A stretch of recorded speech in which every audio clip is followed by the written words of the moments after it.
Here at Get Up Mornings, it is time for the faith walk of the day. Today, I want to address something that I think we all have dealt with at some point in time, and it's always hard to deal with. It's always difficult to try to figure out.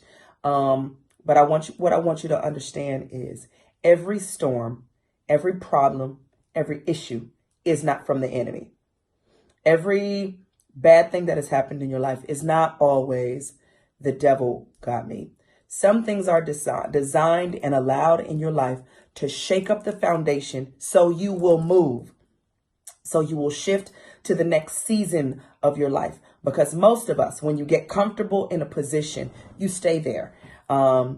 If life is good and there are no problems and all is well, sometimes God can be pushing you to do something new and you won't do it because you're too comfortable.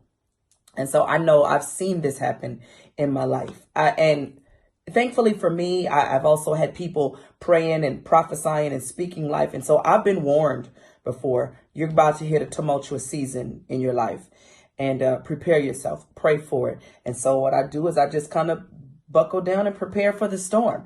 Some of you are in the middle of a storm that you didn't prepare for, that you didn't know was coming. But I promise you, God is removing some things. He's shifting some things. And you've got to stand through this storm. You've got to hold on through this storm. You cannot throw in the towel. You can't give up. You can't walk away. You can't say, forget this. All right. The storm is not forever. It won't break you. It will break stuff in your life, but it won't break you. And that's the most important thing. Sometimes things can be broken, but you don't have to be broken, because you still need to stand. You still need to speak life. You still need to speak peace and affirm yourself. And you need to rebuke the enemy, because during a storm, the enemy works full throttle on your brain, trying to take you down, trying to make you feel like it's your fault, trying to make you think that God has forgotten you. God has not forgotten you. This storm is going to shift some things and change some things and going to take you to a new level. So go through the storm with a good spirit. Go through the storm with some prayer partners. Go through the storm fasting and praying.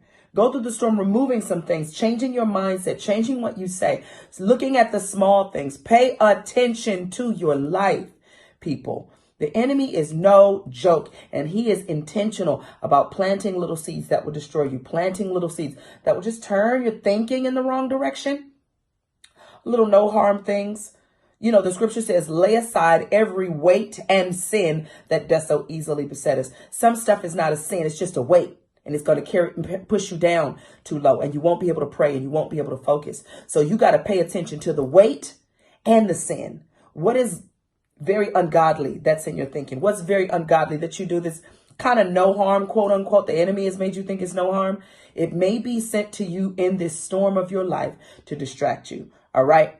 Pay attention in the storm. Pay attention in the trouble to where the problem is coming from. And if you can't identify it, just focus on Jesus. Get me through this storm. Teach me what I'm supposed to learn. Help me overcome. Help me pass this test. Help me not to lose it in the storm. Help me not to fall apart in the storm, because on the other side of the storm is victory. I promise you, on the other side of the storm is newness, is transformation, is God's hand of mercy in your life. All right. So don't lose it in the storm. That is my faith walk for the day, ladies and gentlemen.